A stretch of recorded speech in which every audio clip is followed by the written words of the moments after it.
perkenalkan, saya Dian Anjarwati Setia, mahasiswa Universitas 11 Maret, program studi Magister Akuntansi. Di sini keberadaan saya ingin sedikit mewawancarai Bapak. Nah, di sini tuh Bapak itu dari PT Cakra Sarana Sentosa selaku Asisten Manajer Public Relation ya. Ya, benar. Ya, sebenarnya bagaimana sih Pak sejarah di perusahaan yang Bapak tempatin sekarang ini?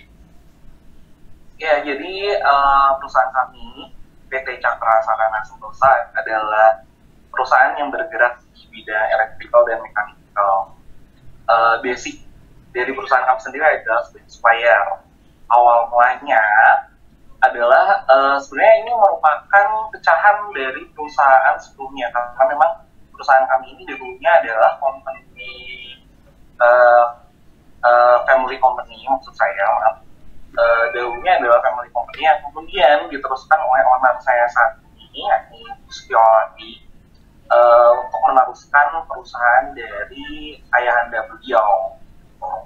Perusahaan kami sendiri sudah berjalan sejak 2008, bergerak di bidang supplier elektrikal dan mekanikal, dan telah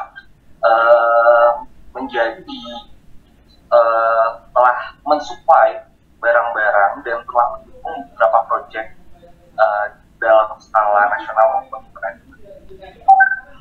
Oke, berarti itu perusahaannya udah bekerja sama bukan lokal lagi, jadi udah internasional gitu ya Pak ya?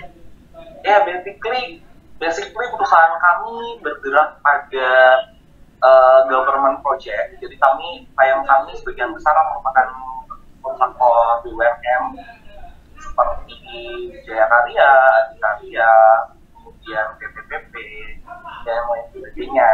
Gitu. Sehingga ada beberapa proyeksi yang kami kerjakan adalah proyek-proyek seperti Bandara Timur Leste yang merupakan direktur dari Jaya Karya, dan beberapa proyek yang memang kami kerjakan dengan klien luar negeri atau klien asing atau perusahaan multinasional seperti Samsung CNT yang saat ini sedang berjalan pada proyek Jawa 1 ataupun Mitsubishi sebagai langganan klien. Gitu. Iya. Jadi itu yang udah Bapak jelaskan bagaimana berdirinya usaha ini. Terus saya ingin tahu bagaimana sih strategi dari usaha ini sendiri dalam menjalankan visi dan misinya sendiri itu bagaimana? Oh ya, jadi visi kami adalah ingin menjadi supplier yang dapat mendukung setiap proyek dari klien kami dengan kualitas yang baik.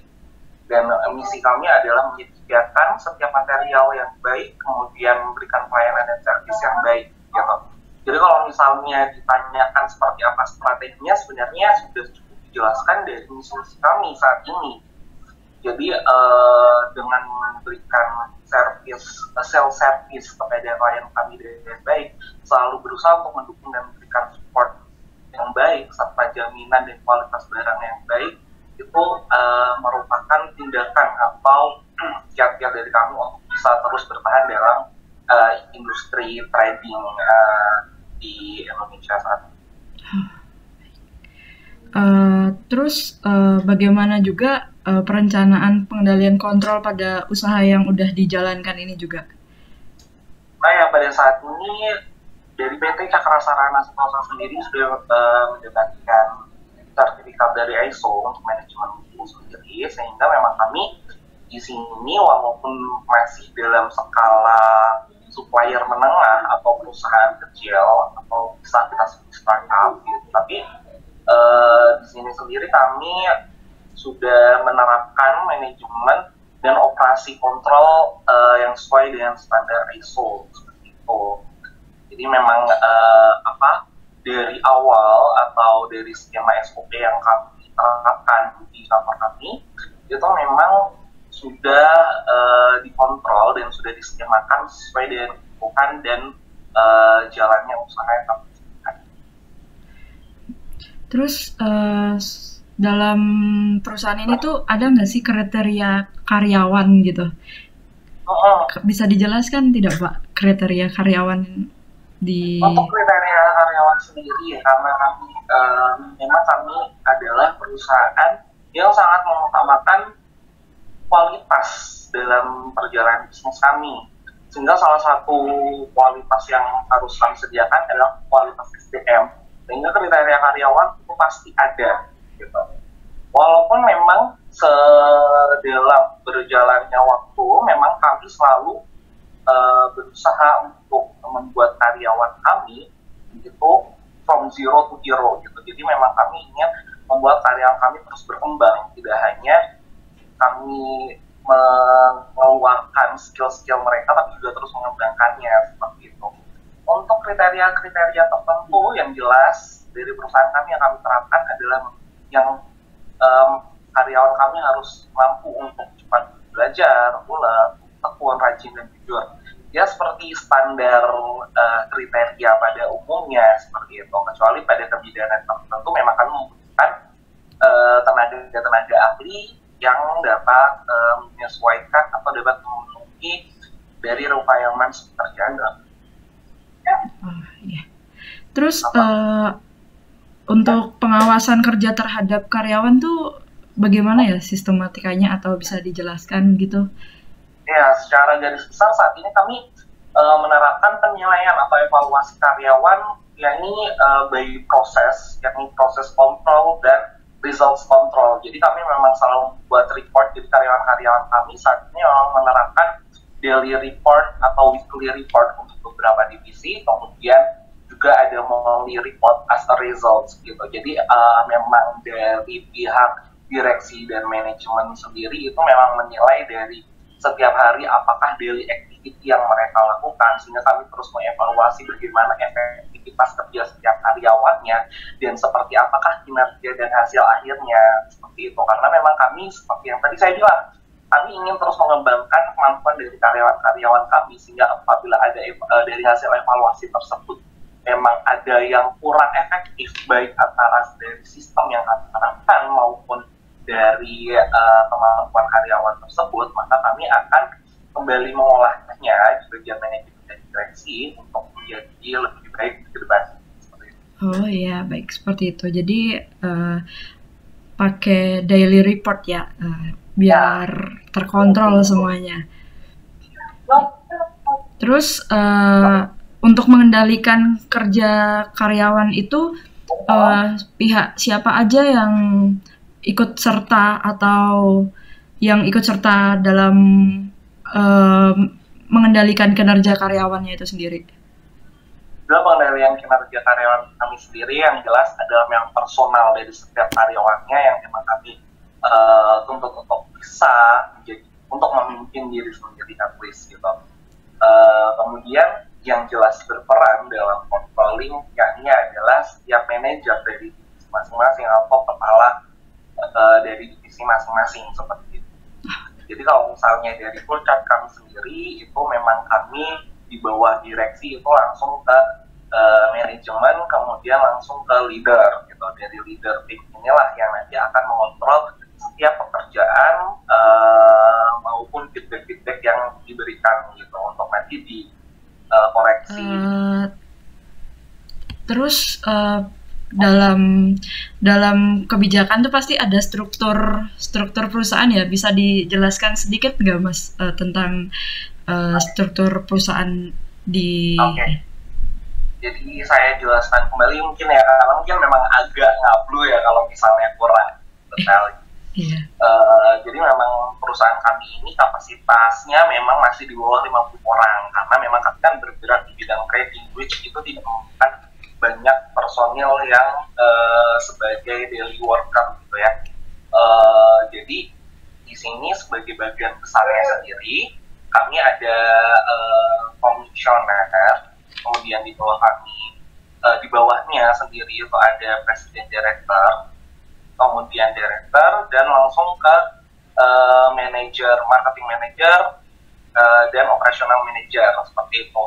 Nah di bawah operational manager sendiri itu termasuk dengan leader of logistik, warehouse, kemudian project, dan untuk di marketing manager sendiri itu membawahi untuk sales and marketing dan finance, seperti itu. Oke, seperti itu. Terus saya ingin bertanya juga nih Pak, kebijakan yang diterapkan oleh atasan dalam mempengaruhi perilaku karyawan itu seperti apa ya? Kebijakan yang mempengaruhi perilaku karyawan sendiri adalah seperti tadi, karena memang kami ini sebagian besar budaya yang kami bentuk di dalam perusahaan kami adalah budaya kekeluargaan atau kerabatan, sehingga sistem yang diberikan oleh atasan kami itu tidak dalam sistem yang terlalu mengontrol secara attitude atau secara sosial, tapi hanya mengontrol dalam hal-hal lain di jalan pekerjaan atau profesionalisme sendiri, seperti itu. Jadi pengaruh kultural atau pengaruh budaya yang diterapkan di kami sendiri adalah seperti itu. Itulah yang bisa mempengaruhi kinerja dari karyawan-karyawan. Jadi unsur kekeluargaan ya untuk menunjang kualitas, menjaga kualitas perusahaan agar tetap terus berkembang gitu ya Pak ya. Ya, jadi memang karena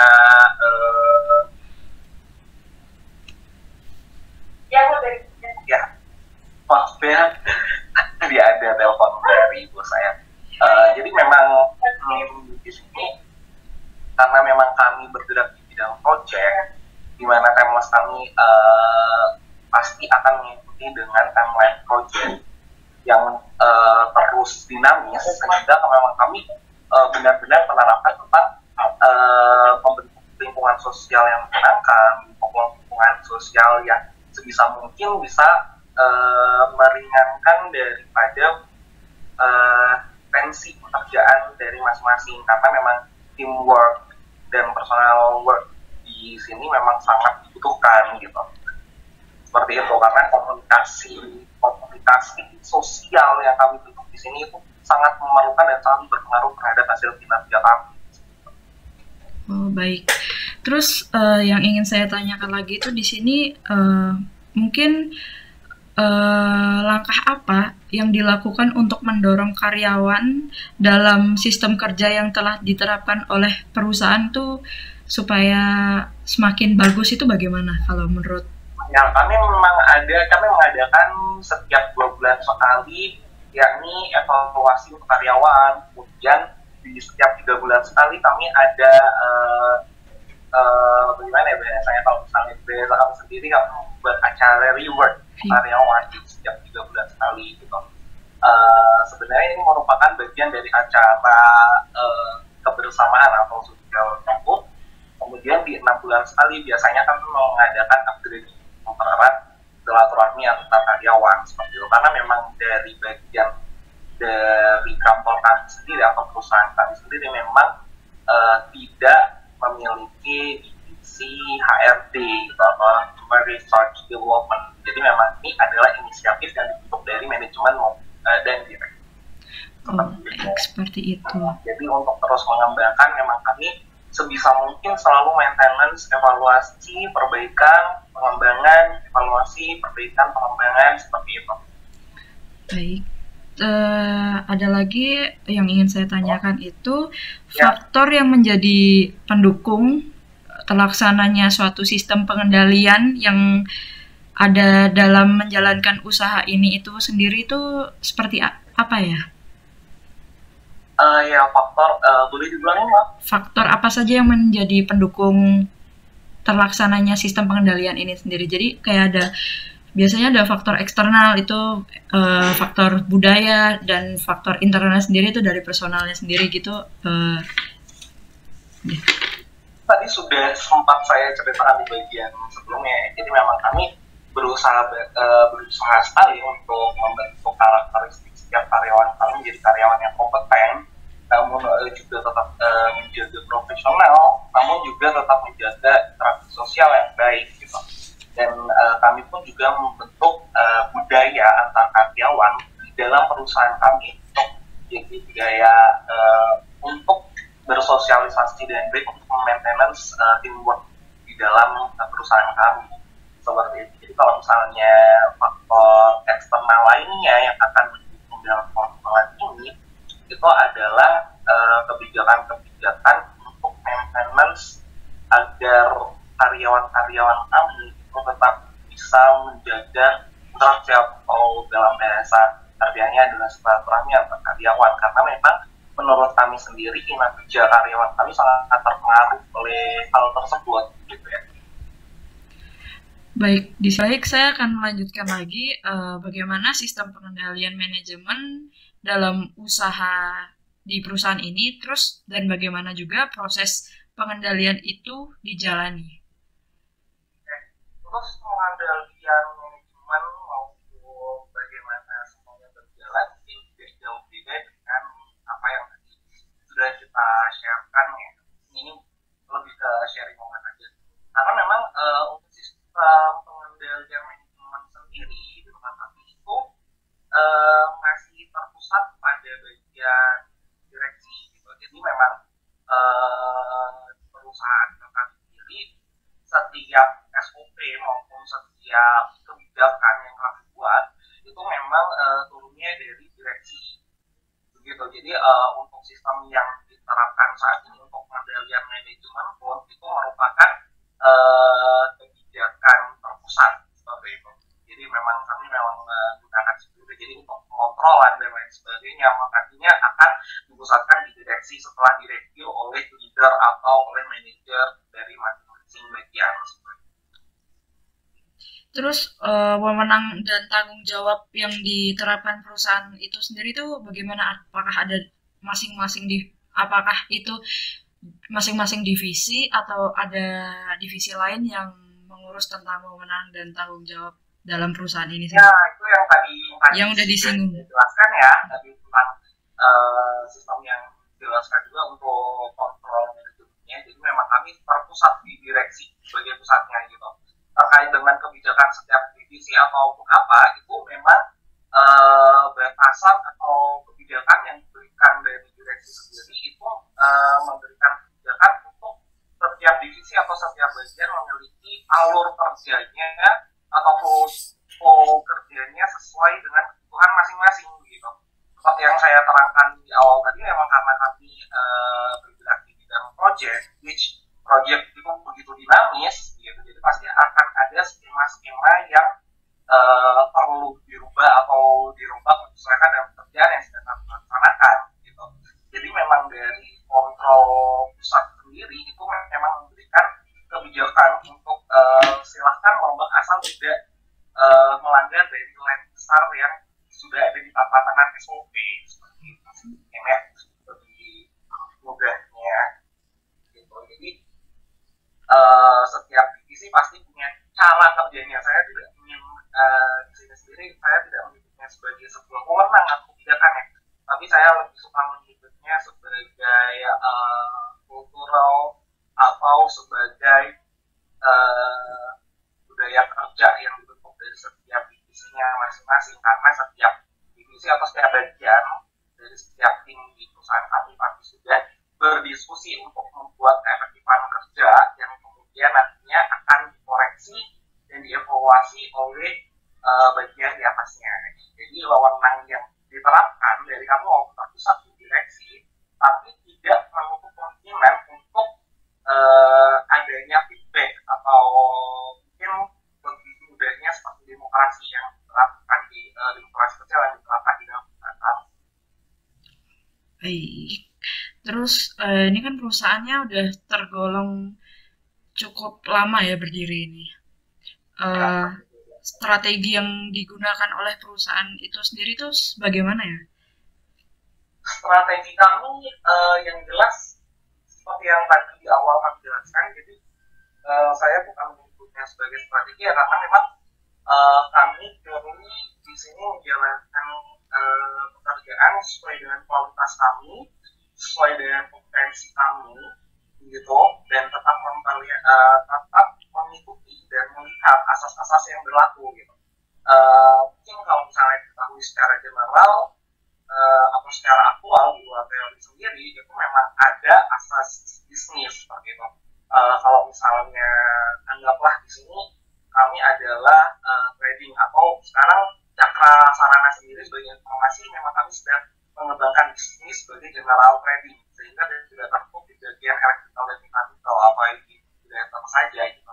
Nah di sini kan pasti banyak sekali pesaing di antara kami gitu dengan produk yang hampir sama atau dengan proyek yang hampir sama dan klien kami gitu kan. Apalagi kami di sini berjualan yang namanya trading pasti ada sistem tender dan sebagainya seperti itu kan. Jadi kami di situ benar-benar menerapkan bagaimana asas bisnis itu bekerja, bagaimana agar kami bisa bersaing secara bersih dengan mengutamakan kualitas dan support yang pelayanan yang kami berikan dari material maupun jasa yang kami berikan kepada klien kami gitu sih.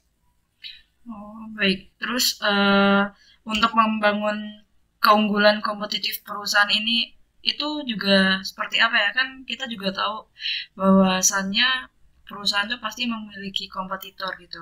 Jadi apa yang membedakan yang bisa membuat beda antara perusahaan Cakra sendiri dengan perusahaan yang lainnya gitu? Jadi sebenarnya itu tadi sudah sedikit menyinggung ya dari Evan ya kan.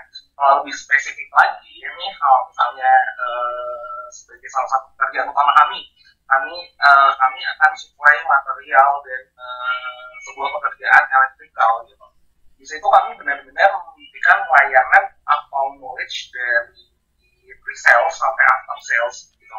Dari kami akan memberikan konsultasi kepada pihak klien, kami akan berikan presentasi yang sesuai, memberikan barang yang sesuai, material-material yang sesuai, instalasi dengan baik, sesuai dengan required, dan itu yang jadi keunggulan kami adalah karena kami selalu menjaga komunikasi yang baik antara kami dengan klien sehingga tidak ada gap seperti itu. Karena memang dalam dunia trading seperti ini sendiri yang sering terjadi itu adalah adanya adanya main belakang, let's say seperti ketika dalam project sebenarnya material yang harusnya display pada tanggal 1 tapi dari pihak vendor sendiri baru dapat tanggal 5, maka nanti di situ akan ada kesenjangan komunikasi. Itulah keunggulan kami karena kami selalu menjaga komunikasi yang baik antara kami dengan vendor kami dengan klien kami gitu, atau dengan produsen utama kami, sehingga integrasi bisnis yang kami jalankan ini tetap berlanjut seperti itu. Baik. Terus yang ingin saya tanyakan lagi di sini itu sistem pengendalian yang dilakukan dalam melaksanakan strategi perusahaan itu hampir sama atau ada yang sesuatu yang berbeda atau bagaimana? Pengendalian, maaf boleh diulangi? Sistem pengendalian yang dilakukan. Jadi apa yang harus dikendalikan oleh perusahaan ini sendiri dalam menerapkan strateginya gitu? Menurut saya pribadi atau secara yang sudah berjalan saat ini? Yang sudah berjalan bisa, secara pribadi juga bisa. Oke.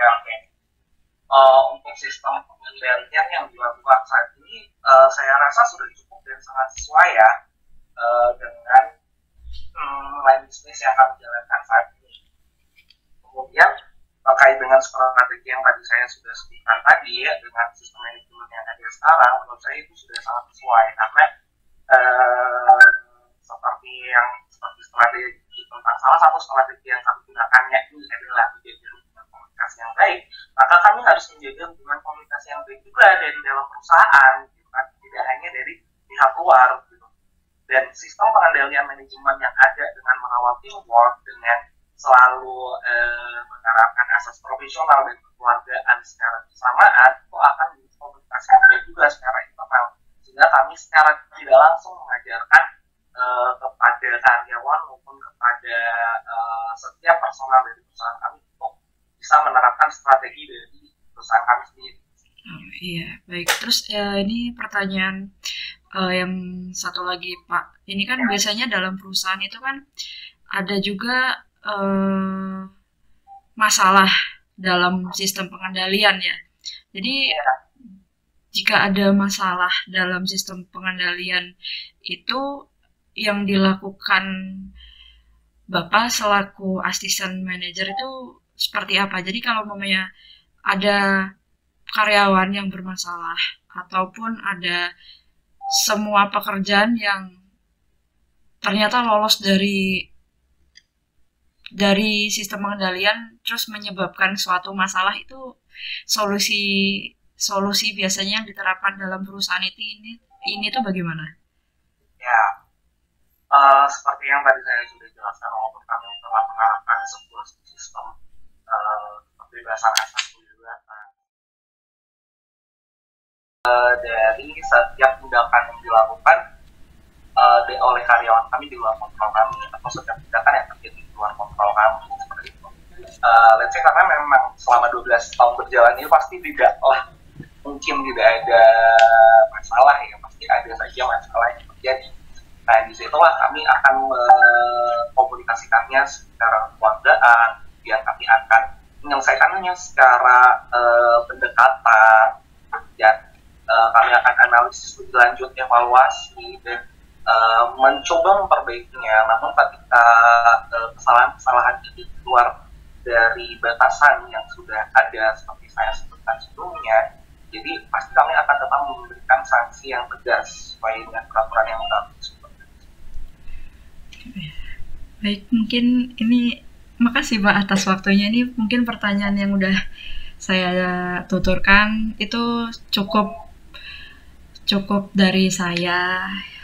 Udah mewakilkan apa yang saya ingin tanyakan untuk memenuhi tugas atau untuk memenuhi UTS ini. Ya, makasih ya Pak atas waktu dan kami juga minta maaf apabila ada salah-salah kata dan kami menyampaikan apa ada informasi yang mungkin kurang dari yang Mbak yang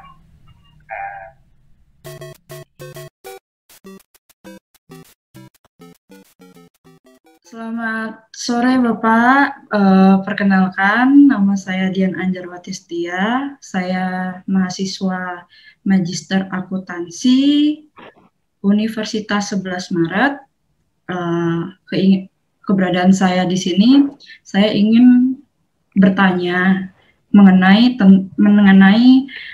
memahami strategi dan perilaku organisasi untuk memenuhi tugas UTS kali ini. Selamat sore Bapak. Selamat sore. Ya, dengan Bapak Henry selaku Wakil Direktur PT Kilau Bintang Gemilang ya? Iya betul. Bapak, saya ingin bertanya, perusahaan Bapak ini bergerak di bidang apa, Pak? Untuk secara legalitas perusahaan kami itu bergerak di bidang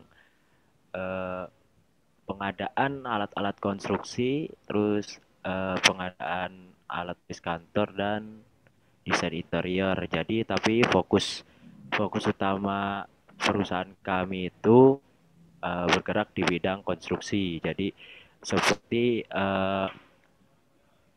pembangunan proyek yang dibuka oleh perusahaan swasta, BUMN ataupun dari perusahaan atau dari lembaga pemerintahan gitu. Jadi selain itu juga dengan sub usahanya pengadaan alat-alatnya juga, terus dan alat-alat tulis kantornya, kurang lebih seperti itu sih Mbak. Sudah berapa lama usaha ini berjalan? Sebenarnya untuk Kilau Bintang Gemilang sendiri sudah mulai dari awal tahun 2018. Awal 2018 itu udah terbit legalitasnya. Sebenarnya Kilau Bintang Gemilang sendiri itu udah ekspansi dari perusahaan kami sebelumnya. Tadinya perusahaan kami itu namanya bukan Kilau Bintang Gemilang.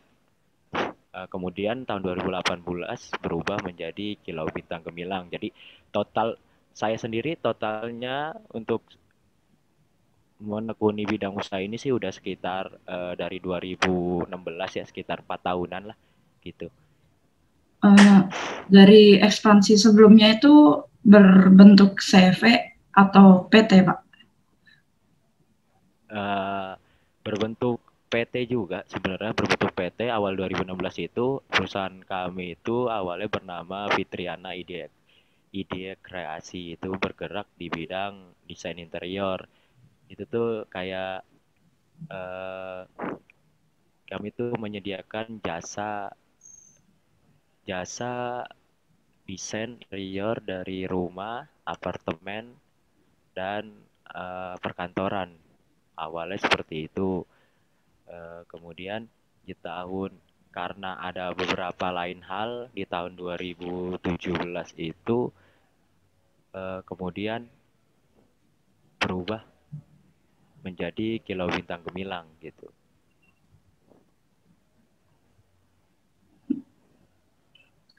Baik, sebenarnya untuk bisa ekspansi ini dari perusahaan pada tahun 2016 hingga berekspansi menjadi lebih besar itu pada tahun 2018. Nah, di sini tuh strategi yang digunakan oleh perusahaan ini tuh bagaimana ya bisa sampai membuat keputusan untuk mengekspansi usaha Bapak itu sendiri.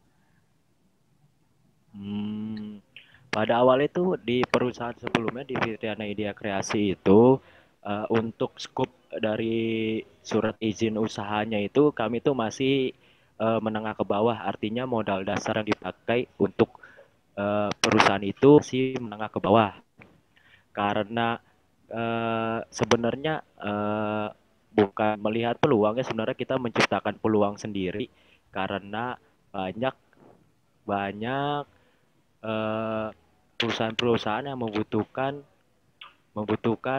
perusahaan rekanan khususnya di bidang konstruksi itu dengan syarat administratif. Sebenarnya syarat administratif yang ditentukan itu dengan siup menengah ke atas, makanya kami di situ melakukan ekspansi dengan memperbesar modal dasar dari perusahaan tersebut. Jadi nanti kita bisa menciptakan kesempatan buat meraih eh, proyek-proyek konstruksi yang lebih besar tentunya gitu, Mbak. Oh, baik. Di perusahaan ini sendiri itu ada atau tidak visi yang dimiliki oleh perusahaan ini? Visinya ya tentunya ya menjadi eh, perusahaan konstruksi yang bisa tentunya sekarang bisa berdaya saing global gitu, Pak. Visinya sih berdaya saing global, artinya bisa eh, mengikuti pola-pola kekinian. Artinya pola-pola kekinian itu kita bisa memenuhi semua pintaan dari konsumen tanpa terkecuali gitu. Misalnya konsumen minta model A, ya harus kita bisa penuhi. Makanya visi kita adalah menjadi perusahaan konstruksi yang mempunyai daya saing global gitu, Mbak. Baik. Ini sudah melakukan ekspansi juga, memiliki visi yang untuk bisa bersaing secara global juga. Di sini nih berarti juga perusahaan ini pastinya memiliki kriteria karyawan. Nah, yang ingin saya tanyakan kriteria yang ada untuk memenuhi kualifikasi dari PT Kilau Gemilang ini bagaimana, Pak?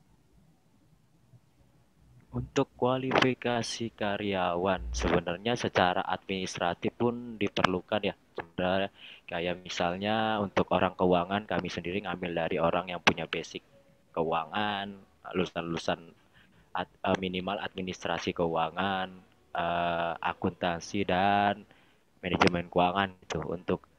Untuk orang teknisnya, orang perencanaan, kami biasanya untuk perencanaan itu ngambilnya orang-orang sipil dan orang-orang arsitek untuk melakukan perencanaan atau perhitungan biaya-biaya yang akan kami kami transformasikan menjadi sebuah penawaran ke perusahaan rekanan gitu. Jadi untuk karyawan intinya sendiri itu untuk menjalankan perusahaan ya kriterianya untuk setiap bagian ya minimal harus sesuai administrasi dulu, harus sesuai sama kapabilitas keilmuannya. Artinya ya orang keuangan orang perencanaan ya perencanaan kebutuhan harus dari orang sipil ataupun arsitek. Untuk marketingnya, kalau orang kita marketing kita nggak terlalu strict ya orang marketing, yang penting kami lihat itu punya kemampuan untuk persuade konsumen itu bisa join sama perusahaan kami gitu. Terus dalam ini kan tadi membahas tentang kriteria karyawan. Nah, di sini ingin saya tanyakan kembali itu bagaimana pengawasan kerja terhadap karyawannya itu sendiri? Untuk pengawasan kerja itu sebenarnya kami nggak ada aturan khusus sebenarnya. Aturan khusus nggak ada, cuman lebih ke sistematis gitu loh. Artinya setiap pekerjaan itu kita mempunyai standar operasional prosedur. Jadi istilahnya standar operasional prosedur itu diambil dari bisnis proses. Jadi setiap kegiatan itu kita kan harus breakdown dulu bisnis prosesnya seperti apa kan, biar tidak biar efisien. Artinya semua pekerjaan itu dilakukan secara efisien dan efektif. Makanya dari bisnis, setelah kita breakdown bisnis prosesnya, baru kita bikin standar operasional prosedurnya. Jadi setiap pekerjaan sudah melalui standar operasional yang telah ditentukan oleh perusahaan gitu. Jadi enggak kurang, enggak lebih. Artinya standar operasional prosedur ini telah melewati pertimbangan mutu baku sama mutu waktu yang telah dibuat oleh manajemen sendiri gitu, Mbak. Baik. Kemudian dalam perencanaannya, pengendalian kontrol dalam usaha ini itu bagaimana ya Pak ya setelah berjalan sekian lama? Pengendalian kontrol yang dilakukan oleh perusahaan ini. Sistem pengendalian ya, sebenarnya sistem pengendalian ya kita sebenarnya untuk setiap kegiatan yang akan dilakukan itu artinya kita butuh briefing. Briefing kalau mbaknya tahu, di situ briefing itu dilakukan sebelum melakukan setiap kegiatan. Jadi di sini kita membangun sebuah sistem yang sebenarnya informal, yang harusnya dilakukan gitu sebelum mulai pekerjaan, seperti kita menyebutnya sebagai P5N, pertemuan 5 menit minimal. Di situ ada sebuah pertukaran informasi antara pekerja gitu loh, apa yang harus dilakukan hari ini, apa kendala hari kemarin, dan apa yang harus dilakukan hari ini untuk progres di hari berikutnya. Jadi sebelum melakukan itu harus ada pertemuan itu. Jadi di situ ada sebuah share vision gitu, Mbak. Artinya ada sebuah brainstorming yang bisa dilakukan. Jadi setiap karyawan itu memiliki dan mempunyai tujuan yang sama gitu loh untuk sebuah pekerjaan ini gitu loh. Jadi kita nggak berfokus hanya pada target, tapi tidak memikirkan kendala-kendala yang ada. Makanya sebelum dan sesudah sih, sesudah itu juga ada, cuman hanya informal, face to face. Tapi kalau sebelum memulai kita berkumpul gitu, istilahnya P5N, pertemuan 5 menit itu untuk membahas yang tadi saya bilang, kendala kemarin, apa yang dilakukan hari ini, dan apa yang akan dilakukan hari berikutnya. Jadi semua terkontrol berdasarkan chart yang telah dibuat, berdasarkan progres target yang telah ditentukan oleh perusahaan rekanan. Jadi minimal minimal itu tidak meleset dari target yang ditentukan oleh rekanan. Jadi kami itu membuat sebuah program di mana minimal itu minus 1 atau 2 hari sebelum target yang ditentukan oleh perusahaan rekanan itu kami harus sudah selesai gitu loh. Baik, terus dalam tadi kan saya bertanya tentang pengendalian kontrolnya ya. Di sini tuh pengendalian atau dalam pengawasan kerja itu siapa yang bertanggung jawab? Apakah setiap divisi memiliki suatu badan pengawas ataukah ada divisi tersendiri yang memiliki suatu badan pengawas juga? Jadi apakah itu sudah dari pusat perusahaan ini memiliki pengawasan untuk melihat langsung, ataukah pada setiap divisi, misal divisi keuangan itu ada pengawasannya sendiri, divisi bagian misal marketing itu ada pengawasannya sendiri, itu apakah per divisi ataukah langsung terpusat pengawasannya itu? Untuk efisiensi ya Mbak, untuk efisiensi sendiri itu karena kami merupakan perusahaan rekanan atau pengadaan kegiatan di bidang konstruksi, jadi untuk semua kegiatan administrasi yang berhubungan dengan perusahaan seperti keuangan, marketing, dan lain-lain itu terpusat pada manajemen. Cuma untuk kegiatan yang on field, yang di lapangan itu kami punya karyawan-karyawan yang ditempatkan sebagai pengawas gitu loh. Jadi setiap proyek itu ada satu tim pengawas buat melaporkan progres yang sudah ditempuh atau sudah didapat oleh proyek tersebut. Jadi untuk istilahnya untuk middle up management ya, untuk middle up management yang untuk administrasi itu langsung ke direktur sama ke ownernya gitu loh, sama ke komisarisnya teman. Kalau untuk audit yang di lapangan sendiri itu, jadi kami punya karyawan yang ditempatkan sebagai tim pengawas, gitu aja sih sebenarnya sistem pengawasannya. Baik, terus yang saya ingin tanyakan, pihak siapa aja itu yang bersangkutan dalam mengendalikan kinerja karyawan dalam perusahaan ini?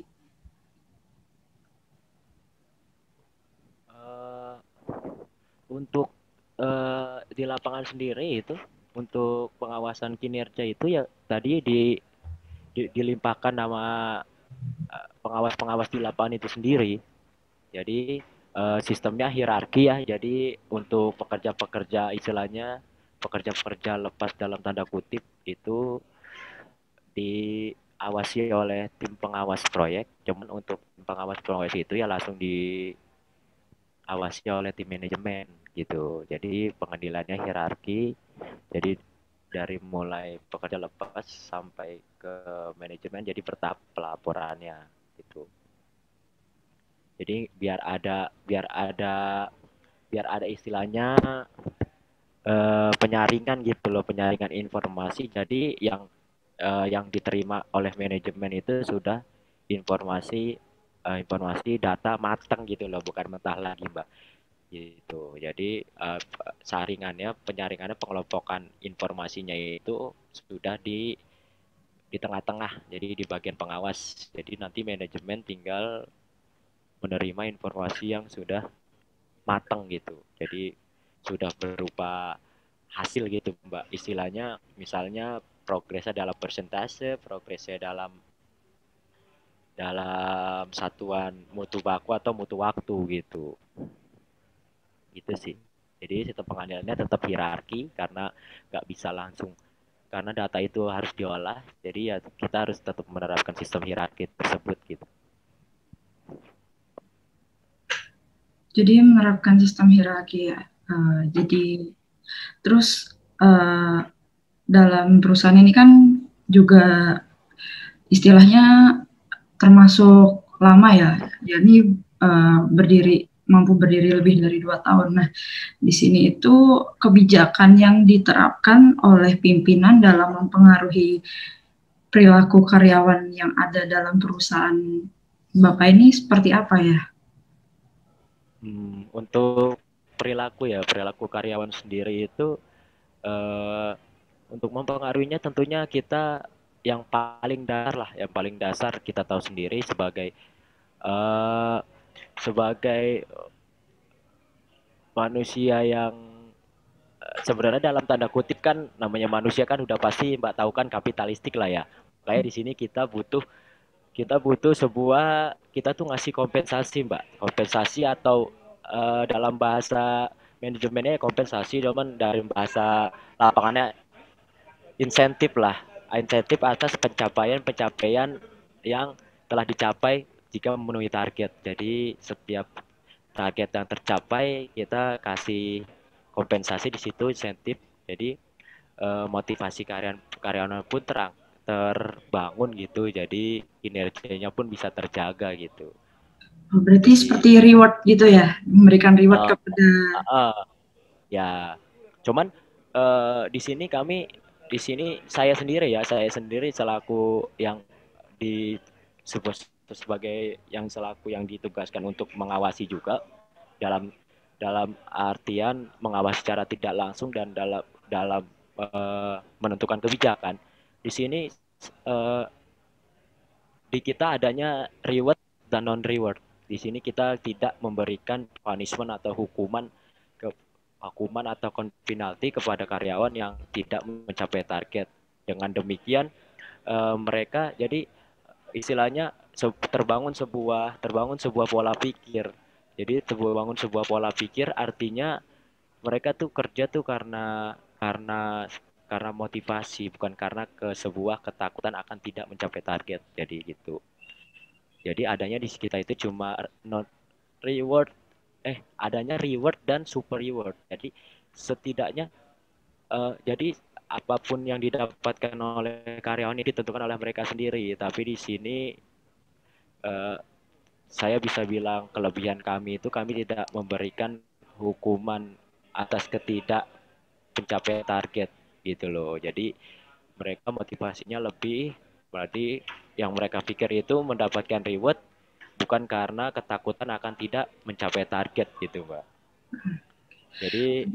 Jadi secara secara secara secara etika pun itu istilahnya kan Mbak pasti pernah dengar memanusiakan manusia gitu loh Mbak. Artinya how to seseorang itu merasa sebagai dimanusiakan ya gitu. Kami tetap menjaga itu. Jadi uh, pola pikir untuk menjaga pola pikir yang sehat gitu. Artinya karena tidak pola pikir yang sehat untuk mencapai sebuah target itu ya dengan begitu reward dan super reward. Di sini kami tidak menetapkan punishment. Jadi jika tidak jika tidak jika tidak mencapai target gitu kan target karyawan kan banyak ya, target pencapaian perusahaan dan diri sendiri itu kan berupa absen biasanya, berupa absen itu kan udah kehitungan kinerja. Makanya jika jika ada yang misalnya secara pribadi kinerja tidak tercapai, di sini kami melakukan evaluasi bukan melakukan sebuah punishment. Jadi evaluasi untuk melakukan sebuah perubahan buat buat diri mereka sendiri gitu loh. Misalnya absennya bolong tuh karena apa? Oh, jangan jangan cuman bisa menjudge mereka tidak rajin atau gimana. Pastinya kan ada sebabnya. Bisa juga karena faktor kesehatan, tapi bisa karena kurangnya motivasi. Tapi kalau kurangnya motivasi itu sebenarnya yang disalahkan tuh bukan kami tidak menyalahkan pekerja kami gitu loh. Sebenarnya kalau kita kuak itu dari faktor motivasi, sebenarnya yang salah pun manajemen. Makanya untuk menjaga itu kami tidak memberikan punishment atas kinerja pribadi karyawan yang kurang gitu. Jadi kami introspeksi sendiri apakah apakah mereka begitu karena faktor faktor pribadi atau karena faktor eksternal yang mempengaruhi pribadi mereka gitu loh. Baik. Eh, Kemudian sistem kerja yang diterapkan oleh perusahaan Kilau Bintang Gemilang ini seperti apa ya Pak? Apakah seperti seperti apa ya itu? Sistem kerja mutu waktu itu kita untuk administrasi itu office hour ya, office hour non shift, artinya jam-jam kerja seperti biasa jam 8 sampai jam 4, jam 8 sampai jam 5. Cuman kalau misalnya ada kebutuhan kerja mendesak itu biasanya kami lemburkan gitu loh. Kami lemburkan. Jadi uh, tidak hanya sekedar loyalitas belaka, jadi setiap jam yang melebihi melebihi ketentuan dari sistem kerja itu kami hitung lembur gitu loh. Nah, untuk di lapangan sendiri pun sama, untuk pengawas itu kalau untuk pengawas itu sama, jam kerjanya sama, jam non shift, jadi jam 8 sampai jam 5. Pekerjanya pun sama, kecuali kecuali itu bisa fleksibel ketika eh, ketika di perencanaan awal itu harus memerlukan ke sistem kerja yang satu, dua, atau tiga shift gitu loh, mengejar target. Itu bisa fleksibel, tapi jika memang dalam perencanaan itu tidak dibutuhkan sebuah uh, shift-shiftan dalam bekerja, itu tetap office hour mbak gitu. Terus budaya kerja yang ditanamkan oleh perusahaan KBP Kilau Bintang Gemilang ini seperti apa Pak? Budaya kerja itu tadi, kita membangun budaya kerja itu dari mulai awal bekerja yang saya jelaskan tadi. Budayanya itu budaya uh,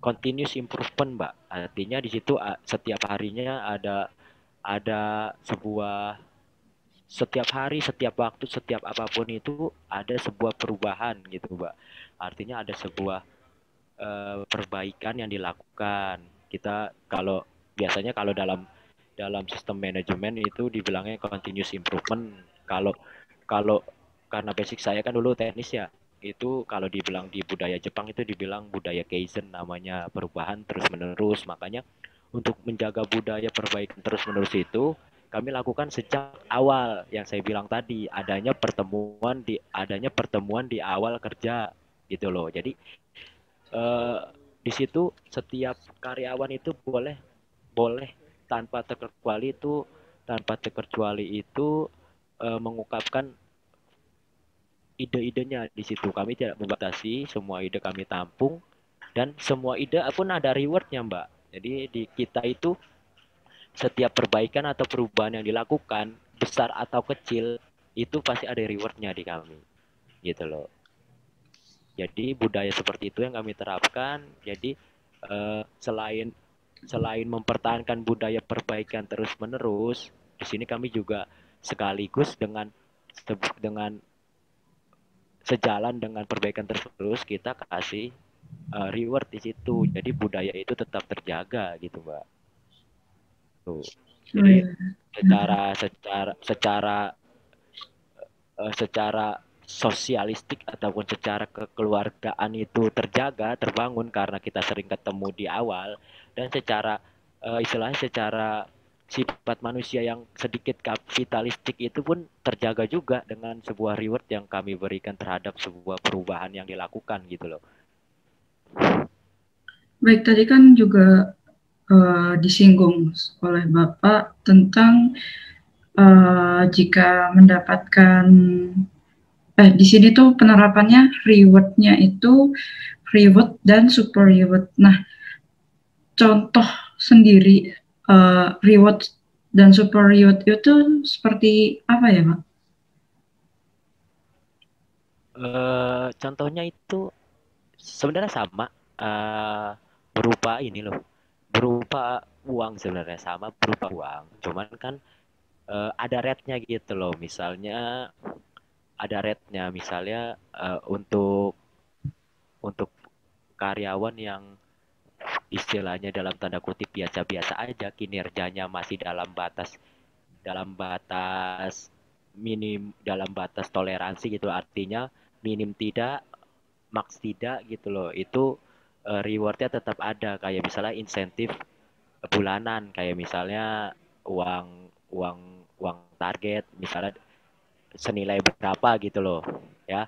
Cuman untuk karyawan yang bisa melebihi kinerja gitu, misalnya bisa melebihi batas toleransi maksimal, misalnya berarti kan, misalnya toleransi kita misalnya kinerja dihitung 100%, misalnya toleransinya 5%, berarti kan minimalnya di 95%, maksimalnya di 105% gitu kan, toleransi plus minus 5%. Tapi kalau misalnya seorang karyawan bisa melebihi batas toleransi maksimal, itu kita berikan super reward, artinya sesuai presentasi juga, misalnya tadinya sebut saja misalnya reward per bulan itu sebut saja misal nih 200.000 kan, misal kalau dia bisa melebihi toleransi maksimal itu, misal dia dalam kinerjanya itu kita presentasikan misalnya 120%, berarti kan dia 15% dari batas toleransi yang kita tentukan gitu kan. Berarti ya kasarnya gini aja, berarti dia dapat 15% plus 15% dari uang kinerja yang normal gitu loh, Mbak. Itu. Iya. Terus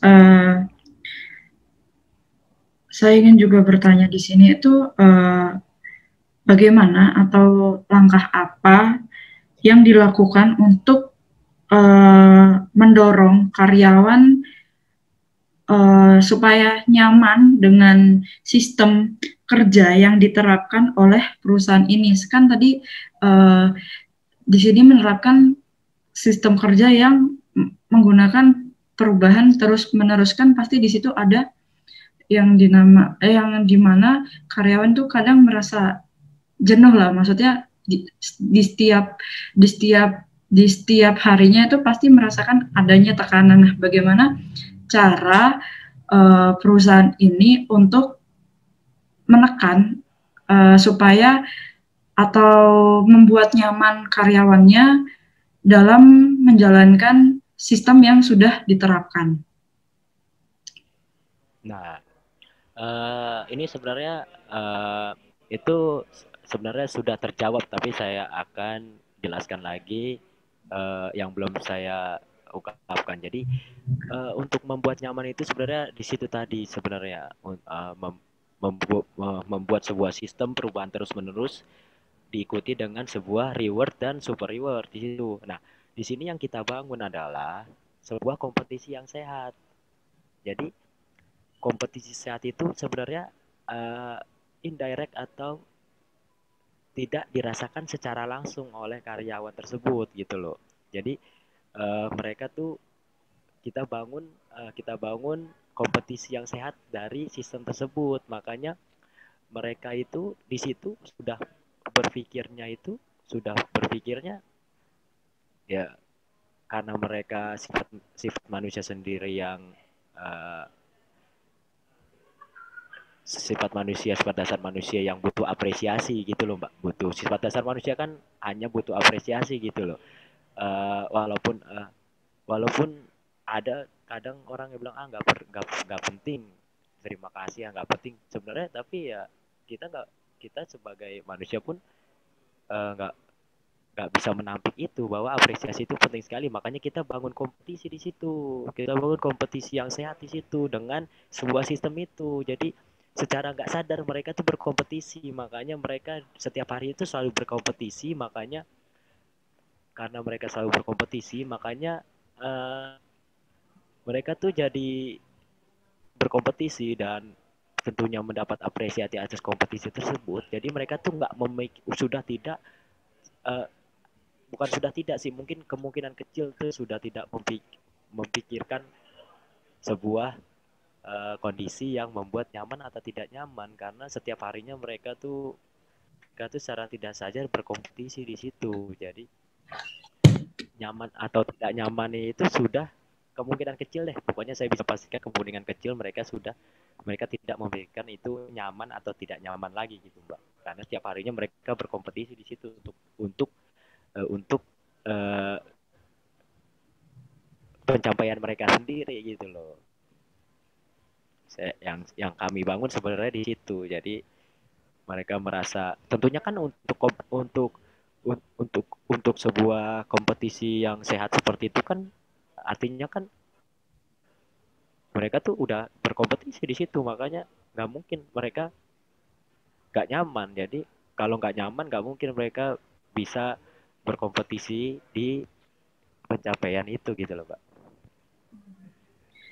Baik. Terus dalam sistem pengendalian itu, dalam menjalankan usaha sendiri itu pasti memiliki faktor pendukung. Nah, kalau faktor-faktor pendukung yang mempengaruhi yang mempengaruhi terlaksananya sistem pengendalian dalam usaha ini sendiri itu seperti apa ya Pak? Apakah ada pengaruh internal juga atau ada pengaruh eksternal juga atau seperti apa? Jadi pengendalian itu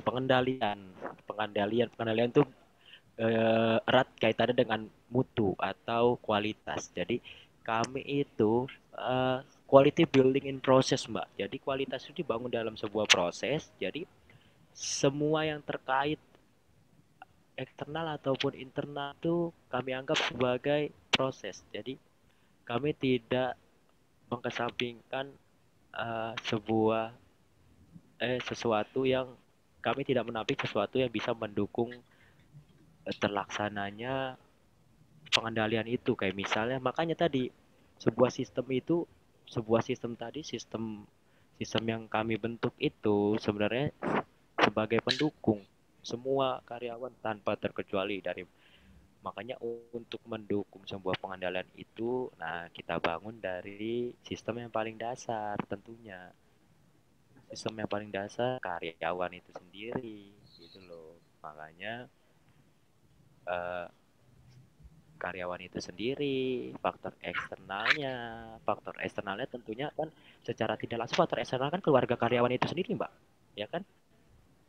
Sekarang kalau misalnya dari segi kesejahteraan karyawannya pun tercapai, artinya keluarganya pun dalam keluarganya pun juga ikut sejahtera kan. Keluarganya karyawan kan merupakan sistem eksternal, makanya sistem pengendalian itu kita bangun dari proses tersebut gitu loh. Kami punya jargon itu quality building in process. Jadi quality itu dibangun dalam sebuah proses, makanya proses bisnis kita kan memerlukan bantuan karyawan, pekerja. Oleh karena itu kita harus maintain pekerja tersebut secara internal maupun secara eksternal. Eksternal itu ya tadi kita perhatikan welfare-nya, kesejahteraannya, sehingga dukungan eksternal dari input karyawan kan, input dari karyawan itu kan merupakan internal kan, input dari perusahaan kami sendiri, tapi kan eksternalnya kan mereka kan punya faktor L seperti keluarga, lingkungan keluarga mereka. Makanya untuk menjaga kinerja karyawan di perusahaan, kami juga maintain di kesejahteraannya. Jadi kalau keluarganya sejahtera kan kemungkinan kan motivasi bekerjanya pun, berangkat kerjanya pun senang, ya kan? Sehingga kalau misalnya dengan berangkat motivasinya sudah ada dari rumah dan kembali ke rumah pun motivasinya masih terjaga, yang diharapkan oleh perusahaan itu ya itu tadi, adanya sebuah ide-ide kreatif yang bisa diciptakan oleh karyawan-karyawan gitu Mbak. Itu sih. Baik, di sini juga pasti dalam perusahaan ini memiliki manajemen ya. Nah, yang ingin saya tanyakan itu gaya manajemen yang diterapkan oleh perusahaan ini tuh seperti apa ya, Pak ya? Gaya manajemen ya. Ya, Gaya seperti manajemen manajemen itu itu ya ya yang yang yang dilakukan oleh perusahaan. gaya gimana, gaya manajemennya kita udah ini kok. Kita tuh kalau orang Indonesia bilang tuh gaya manajemennya ya sudah kekeluargaan. Jadi setiap pekerja itu mampu menjadi human resource. Setiap pekerja mampu menjadi human resource. Artinya dia bisa di situ bisa jadi agen of change, dia di situ bisa jadi uh, human resource system, dia di situ bisa jadi uh, administrasi bisnis. Jadi gitu loh. Jadi setiap karyawan bukan dituntut, diharapkan bisa menjadi human resource buat dirinya sendiri ataupun temannya. Gitu loh. Makanya di sini kami itu membangun sebuah manajemen yang kalau biasanya yang biasa di mungkin di bangku perkuliahan ya, di bangku perkuliahan mungkin itu disebut biasa didengar sebagai open management gitu loh. Jadi setiap karyawan berhak menjadi HR atau human resource bagi dirinya sendiri gitu Mbak. Hmm. Jadi di situ jadi setiap karyawan punya mental model Mbak. Minta punya mental model, punya personal mastery sehingga dalam sebuah tadi yang saya sebutkan di awal dalam sebuah share vision ataupun brainstorming itu bisa membentuk sebuah sistem yang kuat karena apa namanya interpretasinya terhadap tujuan itu sama gitu loh. Nah, kalau udah interpretasinya sama, berarti kan sistem thinking atau sistem berpikir berpikir satu sama lain kan sama gitu loh. Nah, makanya untuk menjadi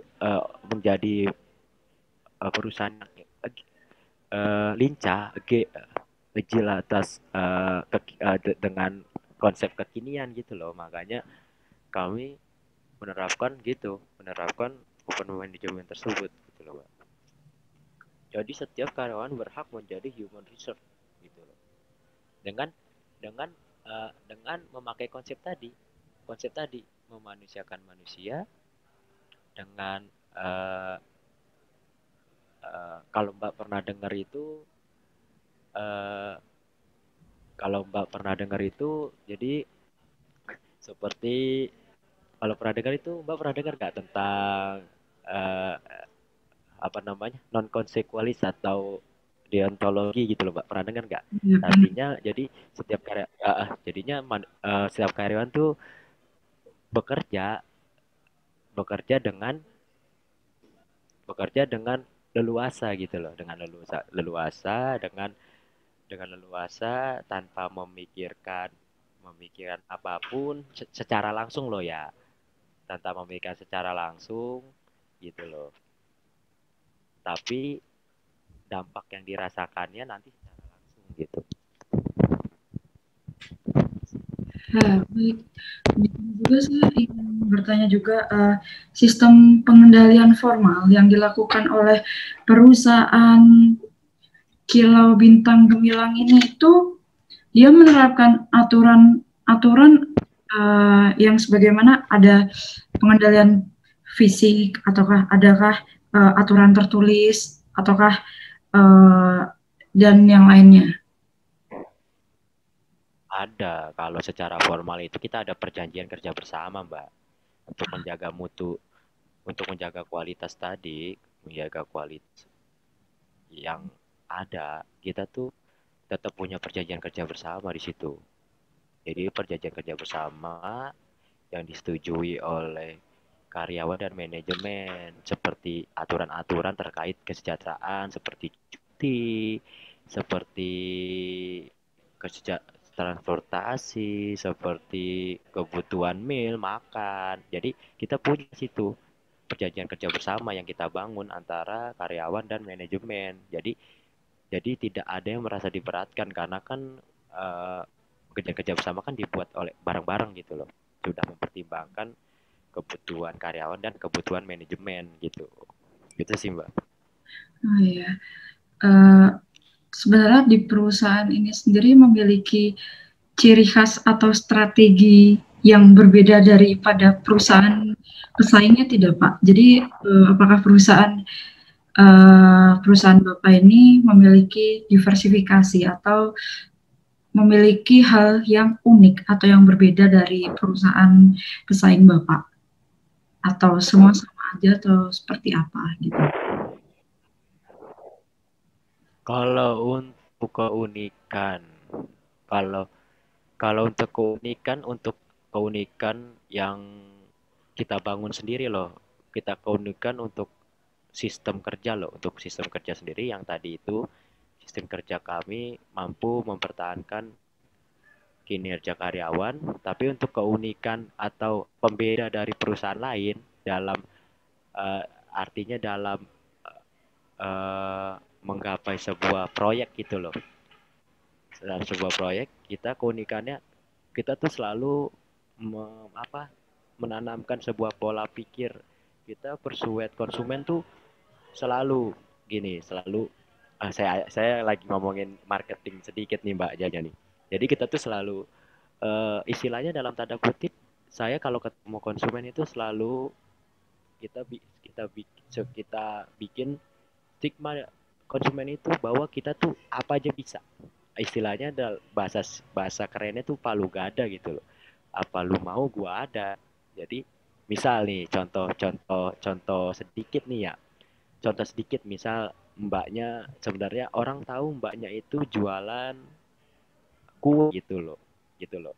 Nah, mbaknya tahu misalnya orang tahu mbaknya jualan kue tetapi ketika misalnya sistem belinya COD gitu ya, misalnya ketika mbaknya datang untuk COD dengan pembeli gitu loh, setelah uh, mbak buka mbak buka apa istilahnya, mbak buka tempat makannya dan mbak kasih rotinya, ternyata di dalam rotinya itu ada sebuah es krim gitu loh. Nah, dan jadi di situ konsumen tuh jadi bertanya, kok ada es krim sih mbak? Jadi oh di sini saya juga jualan es krim loh, jadi gitu mbak. Membentuk sorry jadi untuk membentuk pola pikir konsumen bahwa kita bisa apa aja gitu caranya. Yang tadi analoginya tadi saya analogikan seperti itu, orang tahunya mbaknya jualan kue ya, tapi ketika mbaknya ketemu konsumen mbaknya bawa produk lain gitu loh, entah itu es krim, entah itu nasi pecel. Jadi kan ketika orang lain itu melihat mbaknya jualan es krim juga, mbaknya juga bisa jualan pecel, oh bisa di kami ada gitu loh. Jadi kita bentuk pola pola pikir konsumen tuh, oh ternyata perusahaan Anda itu bisa gini-gini. Jadi ketika mereka membutuhkan sesuatu yang beda nantinya, misalnya mereka dalam acara lain membutuhkan sebuah es krim atau nasi pecel, mereka tahu siapa yang dicari gitu loh. Wah, kemarin saya ketemu sama siapa, Mbak Dian tadi ya? Iya. Bener ya, Mbak Dian ya. Nah, pas ketemu sama Mbak Dian itu, oh Mbak Dian ada loh, nggak usah jauh-jauh gitu loh Mbak.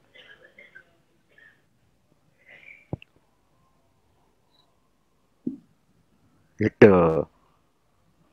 Keunikannya di situ. Baik.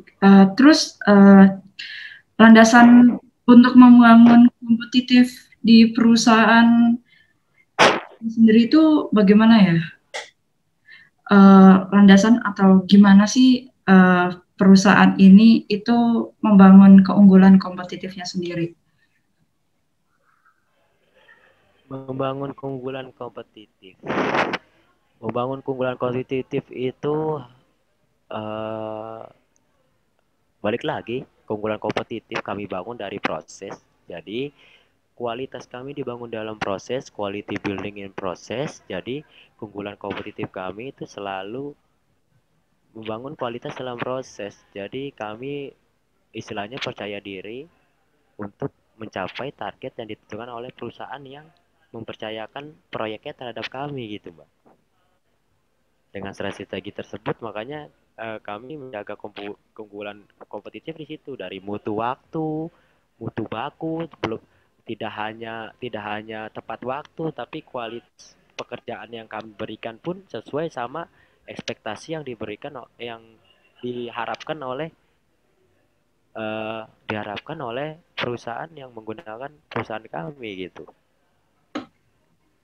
Jadi karena setiap konsumen pasti berekspektasi, Mbak.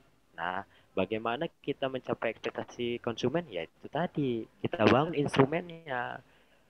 Ekspektasi konsumen perusahaan kami mampu, berarti instrumennya kan kami kan harus memberikan timeline yang diharapkan oleh perusahaan yang mempercayakan pekerjaannya kepada kami gitu loh. Nah, untuk membangun instrumen tersebut, kita kan butuh valensi, butuh ikatan. Nah, tadi dari ikatan tersebut kita bangun dari sistem tadi.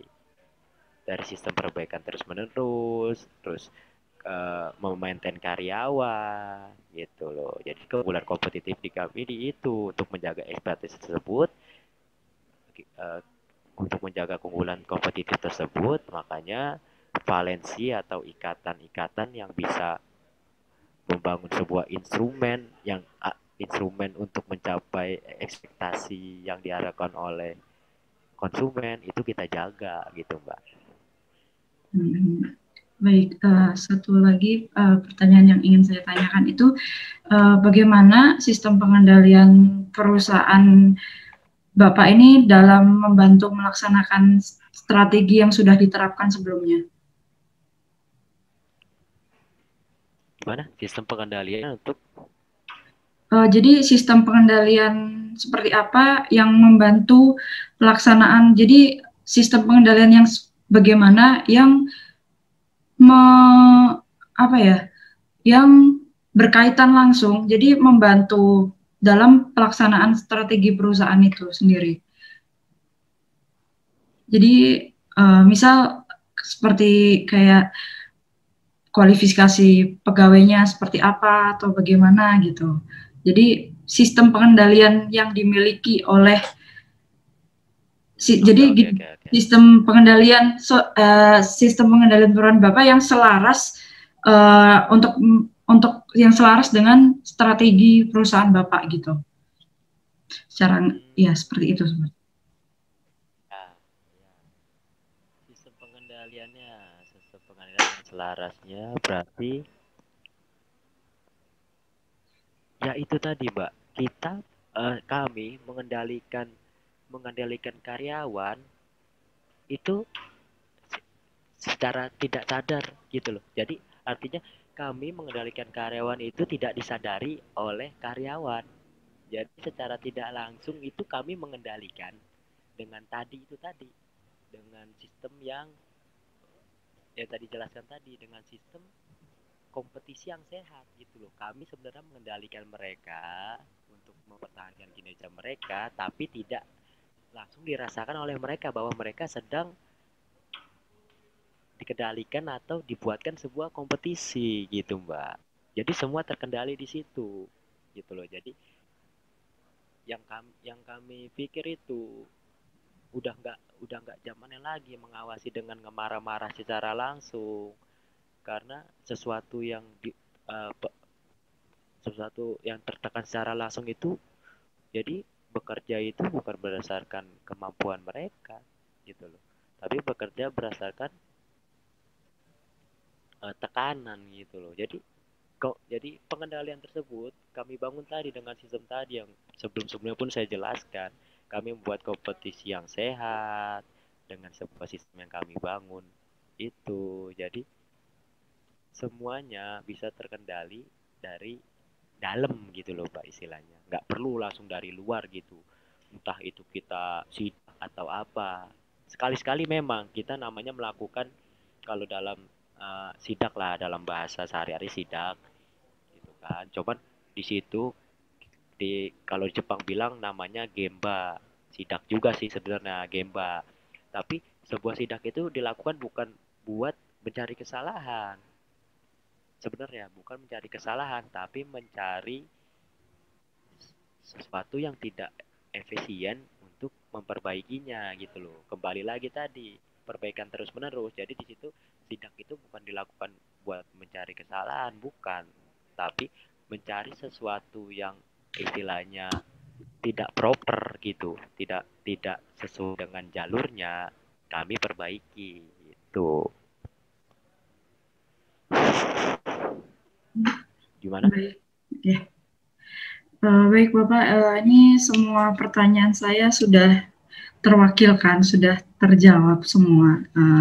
Mungkin ini cukup sampai di sini aja pertanyaan yang saya sudah utarakan. Mungkin gini Mbak, saya bisa simpulkan gini Mbak, dari sekian banyak pertanyaan, saya bisa simpulkan, mungkin saya bisa kasih sedikit resume dari tadi pertanyaan gitu loh. Intinya sistem pengendalian manajemen yang ada di perusahaan kami itu sudah saya bisa pastikan sudah melewati sebuah etika kepedulian gitu loh Mbak. Etika kepedulian yang kalau Mbak pernah dengar itu etika kepedulian yang feminim gitu loh Mbak. Jadi di sini feminim itu etika kepedulian yang feminim. Jadi makanya saya bilang tadi adanya reward dan super reward, bukan lagi membenturkan antara reward dan punishment gitu. Etika kepedulian feminim itu adanya reward dan super reward.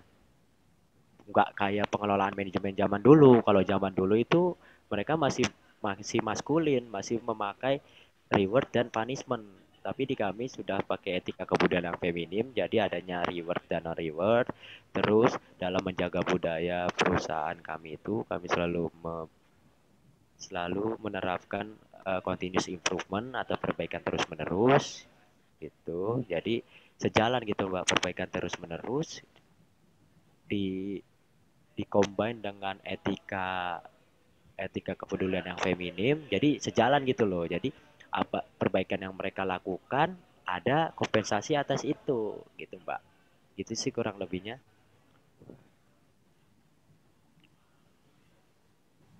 Baik. Jadi awalnya sih karena itu sih apa pola pikir itu sih pola pikir perusahaan kami sih, dan saya khususnya sendiri karena yang saya melihat tuh perusahaan yang maju sekarang itu ya itu perusahaan maju sekarang jangan